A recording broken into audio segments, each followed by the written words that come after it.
अध्यक्ष महाराज,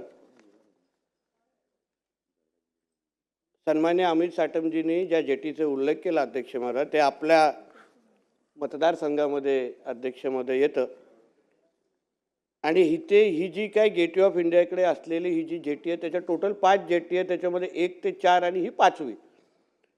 अध्यक्ष महाराज, ह्यामध्ये ह्या जेटीची वर्षानुवर्ष वापर होत चाललेला होता आणि 1 ते 4 ची आता अवस्था अगर अमित साटमजी आपण तिथे जाऊन पाहिली, तिथे मोठ्या प्रमाणामध्ये अपघात होणं आणि या सगळ्या गोष्टी मोठ्या प्रमाणामध्ये गैरसोय सुरू होती जनतेची. आणि म्हणून हा जो परिसर आहे तो मुळात मुंबई पोर्ट ट्रस्टच्या हस्तांतरित आहेत आणि मुंबई पोर्ट ट्रस्ट हे सगळे निर्णय घेतात आणि मुंबई पोर्ट ट्रस्टने मग तो निर्णय घेतला की बाबा ही जी काय 5वी जी जेटी आहे तिला थोडं काय नीटनेटकं करून, थोडं काय त्याच्यामध्ये अजून खर्च करून अगर प्रवाशांची गैरसोय अगर आपण दूर करू शकतो आणि म्हणूनच त्याच्यावर मुंबई पोर्ट ट्रस्टच्या माध्यमातून अध्यक्ष महोदय खर्च करण्यात आला. त्याच्यानंतर ते जे काही दर जे आपण आम्हाला इथे उल्लेख करतायत ते क्लबच्या लोकांसाठी, सदस्यांसाठी वेगळा त्यांनी तिकडे ते राहणारे जे काही क्लबचे सदस्य आहेत त्यांच्यासाठी वेगळा दर आणि 92 रुपयाचा जो काही विथ GSTचा जो दर आहे. आजचंही तिकीट डेली पास माझ्याकडे आहे म्हणून 92 रुपये जे काय त्यांच्याकडून घेतले जातात आणि त्यानुसार लोकांची गैरसोय दूर करावी यासाठी एकंदरीत ते सगळे निर्णय मुंबई पोर्ट ट्रस्टने घेण्यात आले. अध्यक्ष महोदय, या संबंधित कुठलाही अगर निर्णय घ्यायचा असेल तर महाराष्ट्र मेरीटाईम बोर्ड असो किंवा बंदर खाते महाराष्ट्र होतो ह्यांच्याकडे तो अधिकार नाही अध्यक्ष महोदय. मग या बाबतीमध्ये जी आमच्या सदस्यांची भावना आहे तिकडे अगर लोकांना त्या पद्धतीची गैरसोय किंवा पहिले अगर 1 ते 4 जशा त्या जेट्या एकदम गैरसोय होत्या ते अगर परत त्याचा थोडा विकास करणं, थोडा त्याच्यामध्ये अजून खर्च करून लोकांची गैरसोय दूर करण्याचा जो प्रयत्न मुंबई ट्रस्टने केला तो अगर लोकांना आवडला नसेल तर त्या संबंधीची बैठक अध्यक्ष महोदय, त्या संबंधीची बैठक मुंबई पोर्ट ट्रस्टच्या अधिकाऱ्यांबरोबर अध्यक्ष महोदय आपल्याशी चर्चा करून संबंधित आमचे सदस्यांच्या एकत्र घेऊन त्या बाबतीचा निर्णय घेण्यात येईल अध्यक्ष महोदय. मुळामध्ये हे सगळे निर्णय का घेतले जातात अध्यक्ष महोदय? वर्षानुवर्ष तो परिसर, आपणही त्या भागामध्ये राहता अध्यक्ष महोदय, वर्षानुवर्ष तो परिसर त्याच्यामध्ये तिथे जे काही लाकडी बोटी चालतात, तिथे जे जुने पंटून आहेत, मला आठवतं माजी मुख्यमंत्री आदरणीय पृथ्वीराज चव्हाण साहेबांच्या घरचे सदस्य पण अमीनबाई तिथे त्या जुन्या जेटीमध्ये त्यांचा अपघात झालेला, तिथे तेव्हा बातमी पण त्या संबंधित आलेली.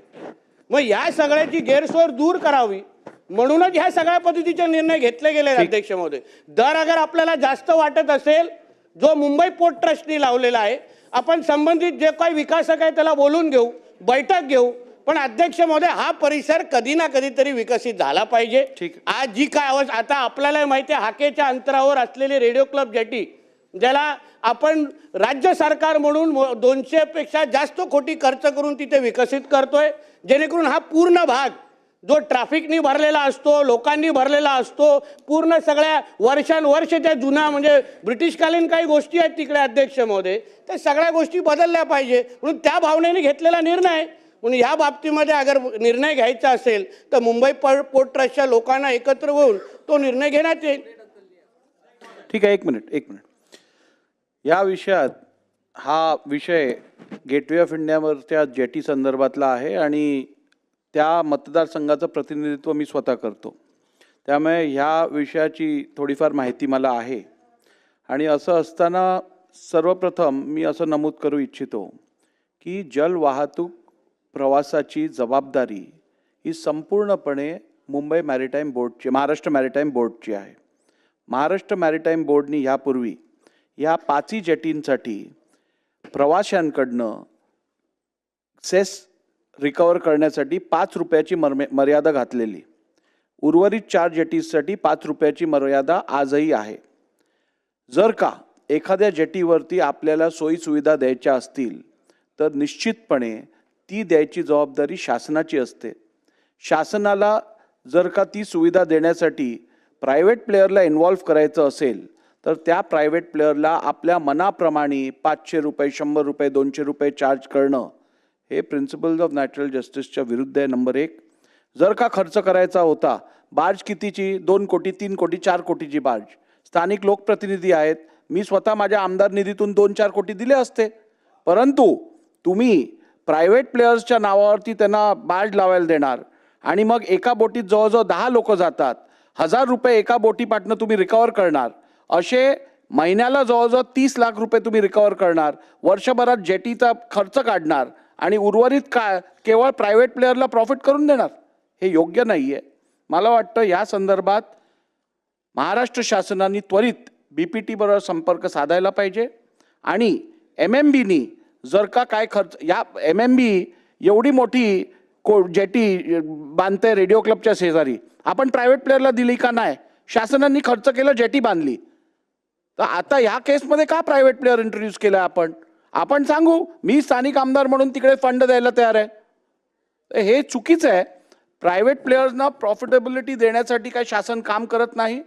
महाराष्ट्र शासनाने त्वरित MMBनी त्वरित BPTशी संपर्क साधून ती जेटी वरती जो कर आकारला जात आहे तो थांबवावा आणि जर का त्या पंटूंसाठी खर्च करायचा असेल तर शासनाने करावा अथवा स्थानिक लोकप्रतिनिधी म्हणून मी माझ्या आमदार निधीतून तो खर्च द्यायला तयार आहे. अध्यक्ष महोदय, सन्मानपूर्वक हे ठीक आहे, आपल्याला अपुऱ्या माहितीवर टाळी वाजवणं चुकीचं आहे. अध्यक्ष महोदय, मुळामध्ये ही जी जेटी आहे अध्यक्ष महोदय, ही मुंबई पोर्ट ट्रस्टकडेच आहे. तुमच्याकडे मी डॉक्युमेंट आपल्याकडे पाठवतो, आपण पाहून घ्या. अगर महाराष्ट्र मेरीटाईम बोर्डच्या माध्यमातून विकसित करायचं असेल अध्यक्ष महोदय, आम्ही काही मागे पुढे बघणार नाही. कारण का हाकेच्या अंतरावर रेडिओ क्लबची जेटी आहे, आम्ही तिथे 200पेक्षा जास्त कोटीपेक्षा जास्त खर्च करतो आहे. अध्यक्ष महोदय, जी माहिती आमच्याकडे, हे सगळे दर मुंबई पोर्ट ट्रस्टच अध्यक्ष महोदय ठरवतात. आम्हाला इथे आपल्याला ही चुकीची माहिती देणं हे चौकटीत बसत नाही. अध्यक्ष महोदय, आपल्याकडे सगळी माहिती आम्ही पाठवतो. शेवटी लोकांची गैरसोय दूर व्हावी, लोकांना पण दर्जेदार काहीतरी सुविधा भेटलं पाहिजे ना.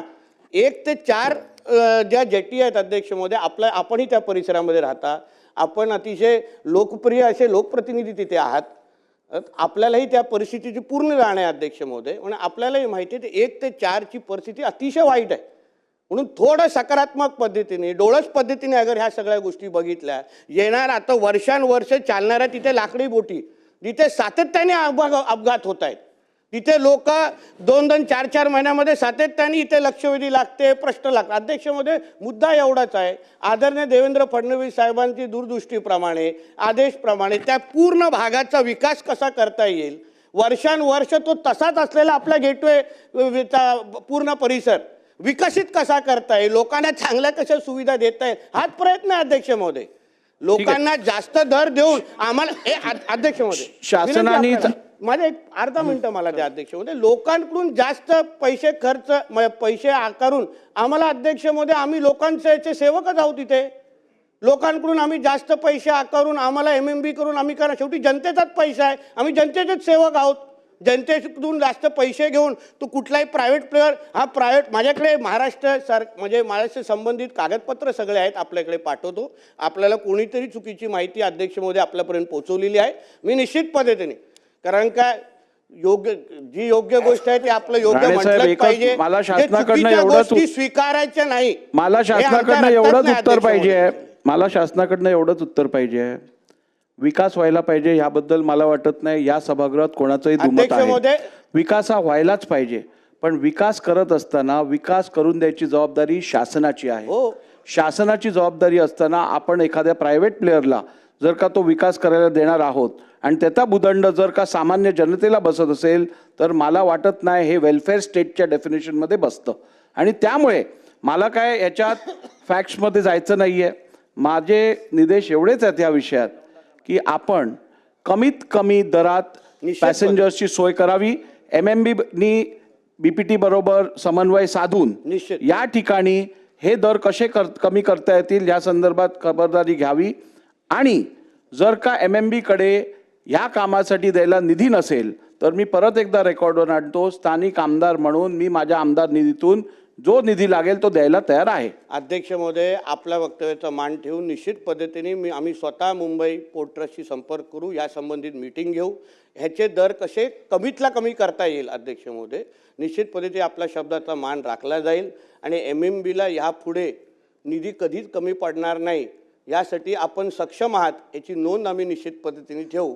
आणि कुठलीही मदत लागली तर आम्हाला कोणाकडे जायचं आहे, आता केंद्राकडे बघणार नाही, आम्ही अध्यक्षांकडे बघणार. तुमची रेडिओ क्लबची जेटी होताना पण अध्यक्षांची बरीच मदत लागली ना अध्यक्ष, म्हणून आपल्याला चांगलं मदत, म्हणजे निश्चित पद्धतीने सकारात्मक पद्धतीने ठीक आहे, अध्यक्ष पुढे महोदय जाऊया. या विषयाकडे पाहिलं जाईल. पुढे धन्यवाद. जाऊया. लक्षवेधी क्रमांक 6.